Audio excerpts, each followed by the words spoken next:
Tournament ಆಗ್ತಾ ಇದೆ. ಅದು ವಿಜಯಪುರ್ಗೆ ಒಂದು ಹೆಮ್ಮೆ ಇದು. ಯಾಕಂದ್ರೆ ಈಗ ವಿಜಯಪುರ ಎಲ್ಲವೂ ಕೂಡ ಬದಲಾವಣೆ ಆಗ್ತದೆ. ಈಗ ನೀರಾವರಿ, ನಾಳೆ ಇನ್ನೊಂದು ಸ್ವಲ್ಪ ದಿನದಲ್ಲಿ ಏರ್ಪೋರ್ಟ್ ಬರ್ತದೆ, ಓವರ್ನೈಟ್ ಟ್ರೈನ್ ಆಗ್ತದೆ, ಎಲ್ಲ ಇಂಡಸ್ಟ್ರೀಸ್ ಬರ್ತವೆ, ಎಲ್ಲ ರೀತಿ ಸರ್ವಾಂಗೀಣ ಅಭಿವೃದ್ಧಿ ಇವತ್ತೊಂದು ಸಾಗ್ತದೆ. ಶಿಕ್ಷಣ ಮತ್ತು ಕ್ರೀಡೆ ಮತ್ತು ಸಾಂಸ್ಕೃತಿಕ ಇವೆಂಟ್ಸ್ ಎಲ್ಲವೂ ಕೂಡ ಆಗಬೇಕು.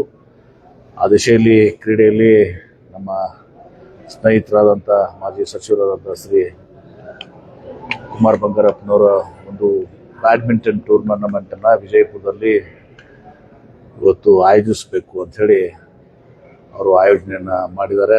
ನಾಳೆಯಿಂದ 3 ದಿವಸ 7 ದಿವಸಗಳ ಕಾಲ ಇದು ಒಂದು ಟೂರ್ನಮೆಂಟ್ ನಡೀತದೆ. ನಾವು ಬರೀ ಫೆಸಿಲಿಟೇಟರ್, ಅವ್ರಿಗೆ ಏನು ಸೌಕರ್ಯಗಳು ಬೇಕು ಅದು BLD ಸಂಸ್ಥೆಯಿಂದ ಮತ್ತು ಜಿಲ್ಲಾಡಳಿತದಿಂದ ಇವತ್ತು ಆ ಎಲ್ಲ ಸೌಕರ್ಯಗಳನ್ನ ಇವತ್ತು ದಿವಸ ನಾವು ಕೊಡ್ತಾ ಇದ್ದೀವಿ. ಒಟ್ಟಾರೆ ಒಂದು ಟೂರ್ನಮೆಂಟ್ ಇವತ್ತೊಂದು ದಿವಸ ಯಶಸ್ವಿ ಆಗುವ ಮೂಲಕ ಇನ್ನೂ ಹೆಚ್ಚಿನ ಒಂದು ಕ್ರೀಡಾ ಇವೆಂಟ್ಸು ವಿಜಯಪುರದಲ್ಲಿ ಆಗಬೇಕು. ನಾನು ನಿನ್ನೆ ಹೇಳ್ತಾ ಇದ್ದೆ, ಮ್ಯಾರಥಾನನ್ನು ನಾವು ಎಲ್ಲ ಆಯೋಜಿಸ್ತೀವಿ. ಈಗೆಲ್ಲನೂ ಕೂಡ ಆಗೋದ್ರಿಂದ ಬಿಜಾಪುರ್ಗೆ ಒಂದು ಗ್ರೇಟರ್ ಲುಕ್ ಇವತ್ತೊಂದು ದಿವಸ ಬರ್ತದೆ. ಹೀಗಾಗಿ ಶೀಘ್ರದಲ್ಲೇ ಇದು ನಾವು ವಿಜಯಪುರ ಒಂದು ಪ್ರಮುಖವಾದಂಥ ನಗರ ಇವತ್ತೊಂದು ದಿವಸ ರಾಜ್ಯದಲ್ಲಿ, ರಾಷ್ಟ್ರದಲ್ಲಿ ಯಾವ ರೀತಿ ಬೆಳಗಾಂ, ಹುಬ್ಳಿ, ಮಂಗಳೂರು ಇದೆ, ಆ ಒಂದು ಸ್ಥಾನಮಾನವನ್ನು ಇವತ್ತೊಂದು ದಿವಸ ನಾವು ಕೂಡ ಹುಬ್ಳಿ, ಧಾರವಾಡ ಪ್ರತಿಯೊಂದು ದಿವಸ ನಾವು ಪಡೆದುಕೊಳ್ಬೇಕು. ಆ ದಿಶೆಯಲ್ಲಿ ಎಲ್ಲ ಪ್ರಯತ್ನಗಳಾಗಬೇಕು. ಆ ದಿಶೆಯಲ್ಲಿ ಟೂರ್ನಮೆಂಟ್ಗೆ ನಮ್ಮ ಸಂಪೂರ್ಣವಾದಂಥ ಒಂದು ಸಹಕಾರವನ್ನು ಜಿಲ್ಲಾಡಳಿತ ಮತ್ತು BLD ಸಂಸ್ಥೆ ಯೂಸ್ ಮಾಡ್ತದೆ. ಇಲ್ಲಿನೂ ಕೂಡ ನಮ್ಮ ಒಂದು ಇಂಡೋರ್ ಸ್ಟೇಡಿಯಂನಲ್ಲಿ, BLD ಸ್ಟೇಡಿಯಂನಲ್ಲಿ ಇಲ್ಲಿ ಮತ್ತು ನಿಮ್ಮ ಡಾಕ್ಟರ್ BR ಅಂಬೇಡ್ಕರ್ ಇಂಡೋರ್ ಸ್ಟೇಡಿಯಂನಲ್ಲಿ 2 ಕಡೆ ಈ ಇವೆಂಟ್ಸ್ ಆಗ್ತದೆ. 7 ದಿನಗಳ ಕಾಲ ಹೇಳಿದ್ರು ನಿನ್ನೆ, ಭಾಳಷ್ಟು ಜನ ಇವತ್ತು ರಾಷ್ಟ್ರಾದ್ಯಂತ ಎಲ್ಲ ಬ್ಯಾಡ್ಮಿಂಟನ್ ಪ್ಲೇಯರ್ಸ್ ಬರ್ತಾರೆ. ಬರೋ ಮೂಲಕ ಇವತ್ತೊಂದು ದಿವಸ ಒಂದು ವಿಜಯಪುರ್ಗೆ ಒಂದು ಹೊಸ ವಾತಾವರಣ ಇಲ್ಲಿ ಸೃಷ್ಟಿ ಆಗ್ತದೆ. ಆಮೇಲೆ ಮುಂದೆ ನಮ್ಮ ಇನ್ನೊಬ್ಬರು ಸ್ನೇಹಿತರು ಗೋವಿಂದರಾಜ್ ಅವರು ಕೂಡ ಹೇಳಿದ್ದಾರೆ, ಬಾಸ್ಕೆಟ್ಬಾಲ್ದೂ ಕೂಡ ಇಲ್ಲಿ ಮಾಡಬೇಕು ಅಂತೇಳಿ. ಅವರು ನ್ಯಾಷನಲ್ ಪ್ರೆಸಿಡೆಂಟ್ ಆಗಿರೋಂಥವ್ರು, vice president of Asian basketball ಆಗಿದ್ರು. ಅವರು ಕೂಡ ಒಂದು ಇವೆಂಟನ್ನು ಇಲ್ಲಿ ಮಾಡಬೇಕು ಅಂತೇಳಿ ಭಾಳ ದಿನಗಳ ಒಂದು ಆಶೆ ಇದೆ. ಹೀಗಾಗಿ ಈ ಎಲ್ಲ ಟೂರ್ನಮೆಂಟ್ಸ್ ಇಲ್ಲ ಆದರೆ ಒಂದು ಹೊಸ ಔಟ್ಲುಕ್ ವಿಜಯಪುರ್ಗೆ ಬರ್ತದೆ. ಆ ದಿಶೆಯಲ್ಲಿ ಒಂದು ಪ್ರಮುಖವಾದಂಥ ಒಂದು ಹೆಜ್ಜೆ ಇದೆ. ಒಂದು ಪಟೇಲ್ ಯಾತಕ್ಕೆಂದ್ರೆ ಮೇಜರ್ ಆಗಿ ಬಿಜಾಪುರದಲ್ಲಿ ಹಸಿರೀಕರಣ ದೊಡ್ಡ ಮಟ್ಟದಲ್ಲಿ ಮಾಡಿ ಟೆಂಪರೇಚರ್ ಒಂದು 4 ಡಿಗ್ರೀಸ್ ಕಡಿಮೆಗೆ ತಂದೆ within span of 10-15 years. It's biggest achievement. Because ಬಹಳಷ್ಟು ಜನ ನಾವು ಇಲ್ಲಿ ಬರ್ಬೇಕಾದ್ರೆ ಬಿಜಾಪುರ ಅಂದ್ರೆ ಶೆಕೆ ಇರ್ತದೆ, ಇಲ್ಲಿ ಬಂದ ಮೇಲೆನೆ ಗೊತ್ತಾಯ್ತು it is much cooler than many of the district headquarters. ಅಲ್ಲ, ಈ ಸಲ ನಾವು 40 ಕ್ರೋಸ್ ಆಗಿಲ್ಲ.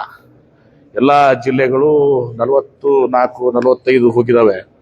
ಆದರೆ ನಾವು ಒಂದೇ ಒಂದು ದಿವಸ ನಾವು 40 ರೀಚ್ ಆಗಿದ್ದೀವಿ. 38-39 ಎಕ್ಸೆಪ್ಟ್ ಒಂದು ದಿವಸ ನಾವು 40 ಹೋಗಿದ್ದೀವಿ. ಉಳಿದೆಲ್ಲ ದಿವಸಗಳು ನಾವು 38-39 ಇದ್ದೀವಿ. ಎಂದು 40 ಕ್ರಾಸ್ ಆಗಿಲ್ಲ. ಅದು ಒಂದು ನಮಗೆ ಒಂದು ಆಶಾದಾಯಕ. ಇದು ಅದೆಷ್ಟಕ್ಕೆ ಸಾಲದು, ಇನ್ನೂ ಬಹಳಷ್ಟು ಆಗಬೇಕಾಗಿದೆ. ಇವತ್ತು ಕೋಟಿ ವೃಕ್ಷ ಅಭಿಯಾನ ಏನಿದೆ, ಈಗ ಮತ್ತೆ ನರ್ಸರಿಯನ್ನು ಸ್ಟಾರ್ಟ್ ಮಾಡ್ತಾ ಇದ್ದೀವಿ. ಅಲ್ಲಿ ಆಲಮಟ್ಟಿ ನರ್ಸರಿಯನ್ನು ಮತ್ತೆ ನಾನು ಉಪಮುಖ್ಯಮಂತ್ರಿಗಳು ರಿಕ್ವೆಸ್ಟ್ ಮಾಡಿಕೊಂಡು 5 ಕೋಟಿ ಪ್ರತಿ ವರ್ಷ ಅದಕ್ಕೆ ಗ್ರಾಂಟ್ ಕೊಡ್ಲಿಕ್ಕೆ ಇದು ಮಾಡಿದ್ದೀವಿ. ಅವರು ಡೆವಲಪ್ ಮಾಡ್ತಾ ಇದ್ದಾರೆ, ಬಂದು ಚರ್ಚೆ ಮಾಡಿದ್ದಾರೆ.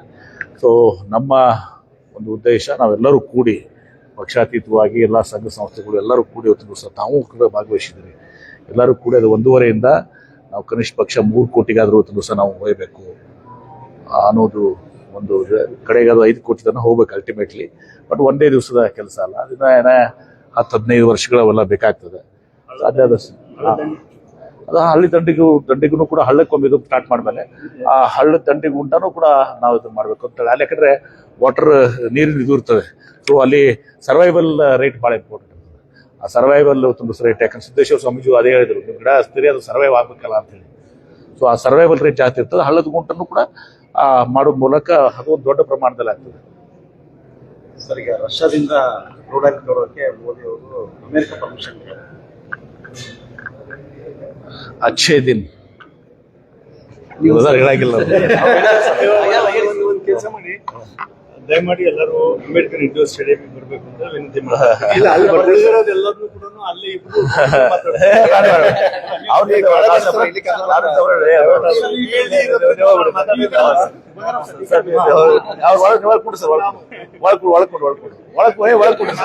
ಇನ್ನಷ್ಟು ಸುದ್ದಿಗಾಗಿ ನಮ್ಮ ನ್ಯೂಸ್ 11 ಕರ್ನಾಟಕ ಚಾನೆಲ್ಗೆ ಲೈಕ್ ಮಾಡಿ, ಶೇರ್ ಮಾಡಿ, ಸಬ್ಸ್ಕ್ರೈಬ್ ಮಾಡಿ.